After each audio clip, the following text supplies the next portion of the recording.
ایک سوال ہے ڈارون کے متعلق. میں نے کہا نماز کے وقت کے بتا دیں. وقت ہو گیا.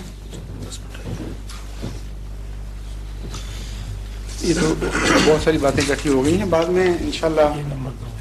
کون سا؟ نہیں، یہ تو ان کا نمبر 2 ہے. یہ کسی کا نمبر 1 ہو سکتا ہے. قاضی صاحب جلیل صاحب نے ایک سوال کیا ہے، ان کو آپ نے نمبر 3 زبردستی بنا دیا بیچاروں کو. وہ کہتے ہیں تخلیق آدم کے متعلق ہم ڈارون کے نظریے سے واقف نہیں. ہم یہ جاننا چاہتے ہیں کہ تخلیق آدم سے متعلق اسلام کا نظریہ کیا ہے. انی جائلن نہیں، انی جائل فی الارض خلیفہ کا اشارہ کیا تخلیق نسل انسانی سے متعلق ہے یا ایک پیغمبر کی بعثت کی بشارت ہے؟ یہ تو بڑا پیارا اور بڑا سلجھا ہوا سوال ہے. ماشاءاللہ خود سوال میں اتنی روشنی ہے کہ معلوم ہوتا ہے سوال کرنے والے کو جواب کا بھی علم ہے خود ہی، ورنہ یہ اشارے نہ ہوتے.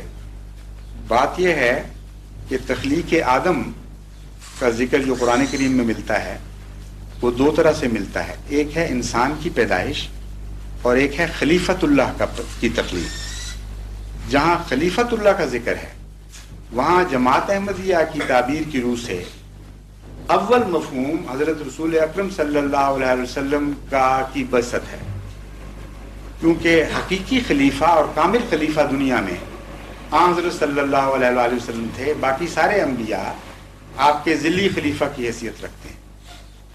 اور دوسرے نمبر پر پہلا آدم جس کو خدا نے نبوت کی خلت بخشی وہ خلیفہ ہے، کیونکہ خلیفہ کہتے ہیں جانشین کو جو حکم سنے اور حکم کے اوپر عمل کروائے. وہ انسان جو نبوت کو سمجھنے کا بھی اہل نہیں تھا، جانوروں کی طرح یا نیم واشیانہ زندگی بسر کر رہا تھا، اسے خلیفہ کہا ہی نہیں جا سکتا. اس لیے اس کی پیدائش کے وقت خدا تعالیٰ نے خلیفہ کا لفظ استعمال نہیں فرمایا.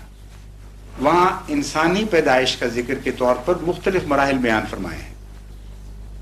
جہاں تک ڈارون کا تعلق ہے، ڈارون اور نظریہ ارتقاء کو ملا دینے کے نتیجے میں لوگ غلطی کر جاتے ہیں.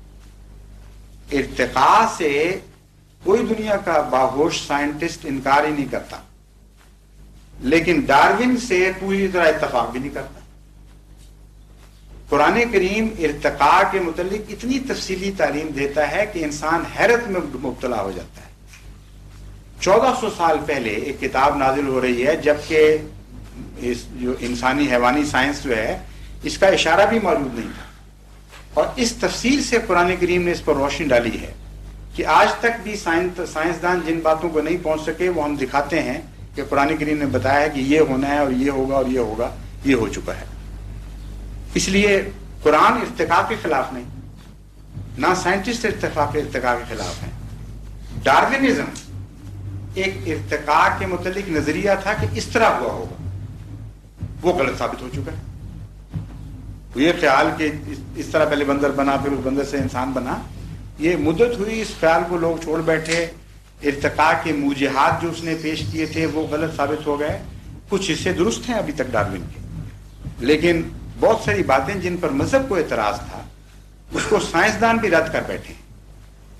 اس کے تفصیل کا اس وقت نہیں ہے، کیونکہ بڑا عالمانہ سوال آپ نے کیا ہے. اس کے لیے میں بعض کیسٹس میں اپنے مجلس سوال و جواب میں تفصیل سے روشنی ڈال چکا ہوں.